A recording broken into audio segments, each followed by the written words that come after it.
Welcome to our 5 on 5. We're talking about the Jordan Cove LNG project and Pacific Connector Pipeline with Harry Anderson, Senior VP External Affairs and Chief Legal Officer, for Pembina. Good to see you, sir. Thanks for coming. Thanks for having me. My pleasure. Excited to be here. Yeah, glad to have you. So how long has Pembina been working on this project, and how has the role of the company changed in that time?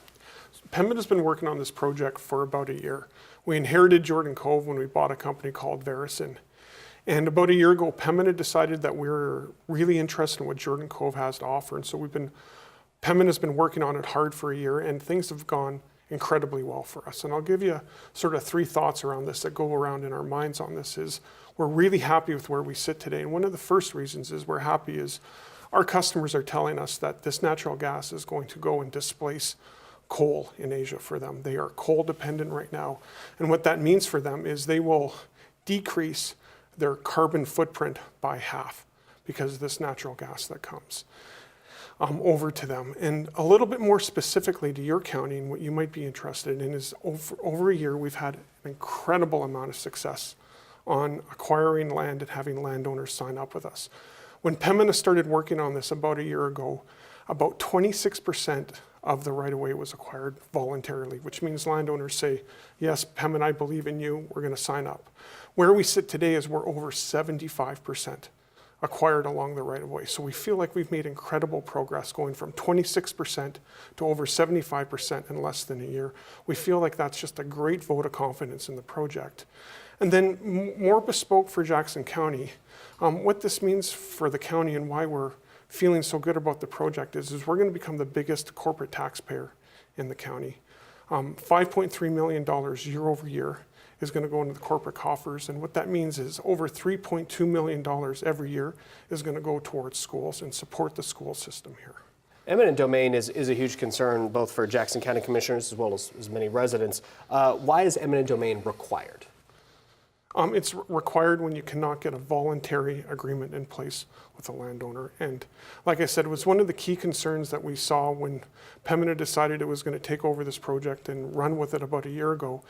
And through the Pembina way, and we do business a different way. We go about dealing with landowners, with the communities, with tribal community members around building relationships. So we've been building relationships along the right-of-way with our landowners.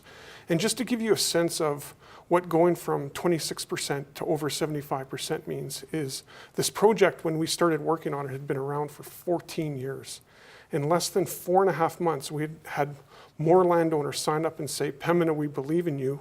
We'll voluntarily sign up with you in 4.5 months than had happened in the entire 14-year history of the project. As we sit here today stewarding above 75%, we feel like for those landowners, it's a tremendous vote of confidence in us and in the project. We're going to take a quick commercial break. Much more in just a moment. Stay Thank you. Us.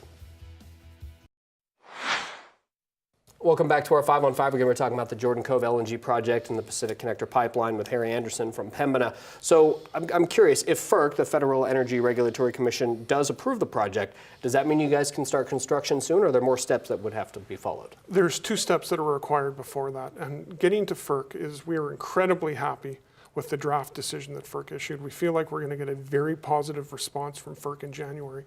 But before that, there's 2 federally delegated approvals that are required that have been delegated to Oregon regulators that we're currently navigating. One is the Department of Environmental Quality 401 Water Act approval, and the second is the Coastal Zone Management Act approval with the Department of Land Conservation and Development.